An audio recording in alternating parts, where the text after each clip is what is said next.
Dışarıdan geldi, hava yaklanmış, sıcak olsanmaydı, tabiatı var.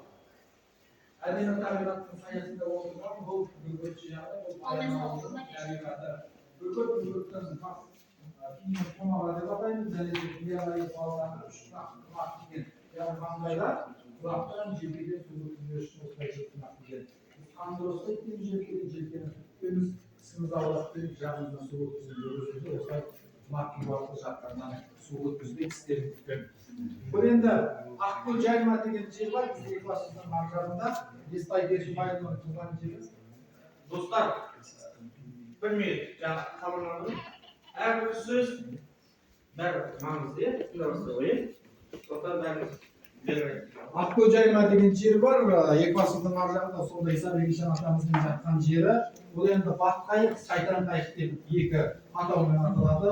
Яғни 4 қана тапқайшамен істелінеді, бір ғана адам отырады, бір ғана ескегі бар.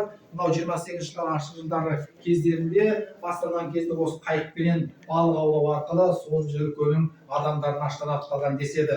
Мынау өсіп тұрған қамыс, қамысында қойылу өз себебі бар. Қамыстан да ауды оқып балық аулаған екен. Ол кезде де мынандай тор болмаған. Келесі жаққа жүрміз. Қазақ.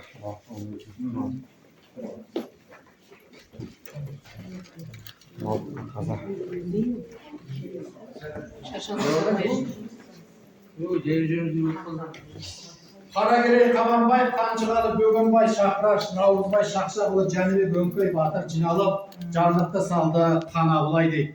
Абылай хан батырлардың дәулетіне сүйенген 300-дің басын біріктіріп, осы ұлан байтақ жерімізді қорғап қалуға үлес қосқан хандарымыздың бірі.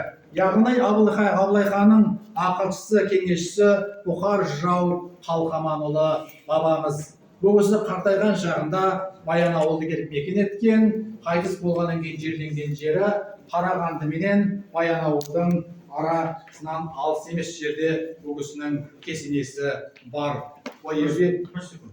Амантай деген бауырымыз әдейі сол жерленген отыр. Бұқар жырау бабамыздың негізі бүкіл тарихын зерттеуші ғалым және сол кісінің ұрпағы жиені. Амантай, Амантай деймін. Қарағанды деймін. Амантай жақында бар. Қайсында боламын? Қырдай жібер қайымыз. Біздің мына жерде Қалқаман деген жер бар. Жолда келе жатсаңыздар. Осы Бұқар жырау бабамыздың әкесі Қалқаманның жатқан жері сол жер деп айтылады, сол Қалқаман деп аталынған. Яғни Абылай ханның мінген айғайсары дейді, айғайласып шапқаны жердің тары дейді. Сан қалмақ Абылайды қамап жатыр, туыңды алып шаба көр, Малайсары деген екен.